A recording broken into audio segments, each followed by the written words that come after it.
is Raya. دبک و دیزنی ده اسکارن پاشاروجه ده در ریزا تایبتمندین باشترین فیلم انیمیشن ده سردست به لی افنای وی واتایی که ویجکار خواه ایروجینال دیر بکوین. استودیوی هالیوود سه فیلم بناوه انکانتو، لوکا، رایا اند the last dragon هنه. لی دبک و انیمیشن بلگ فیلم دانیمارکی یه بناوه فلی یانجی فیلم نتفلیکس یه بناوه The Mitchells vs. The Machines دکاره خلاتی به دست بخه. What are we thinking about when we think about other movies with دمام هزرا فیلم دندگین که حوالتیا ناو بینا دوشنان دلیوان دال پیشجاوه جیهانیه او بکی ماسی هنه جبر ویگی جی بو مدل خوشیک بو که همی تیمه بینیم با هف و لسر و مجاره کار بگین بیچه آستنک هبن. لوکا استودیو فیلم انیمیشنه که لجیر سیبرا کمپانیا دیزنی کار دکد و چیروکا اجدهایک بچوک یا دریایی به حوالتیا دگل اجدهایکی تر وکی خواه که دگاره هاریکاریا مروین جدر وی آوه بگه.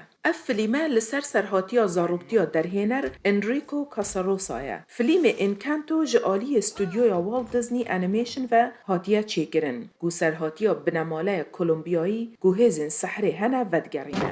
There is this wonderful اف میناکه که بالکشه جناوره کی دریایی به شیوه کی که جبو ما و هن کسندن بالکش به جبر وی که ام گله کی جه حزدکن ام هیویدارن که تماشاوان جی بکاربن با آوای خویه که چه هستک جیاواز هیا یان هم بیسکرنا چه تشتکی دجوار درون خواه در ببرن جبر وی که از پیروزباهی وان دکم و کیف خوشم که اف هست هیا فیلم دانیمارکی یه بناوه فلی جونز رازمسن در هنریاوی کریه. دما او گنج بو حوالتیا کرکی افغانی کریه. گوج افغانستان رویایه. او هاتیا ولاد. پشتی همی بنمالاوی هاتن کشتن او بپیان برف اوروپا چو. اف فیلمه بحث سرهاتیاوی دکت. کاد چه دجواریان دا در باز بویه و چوا رزگار بویه.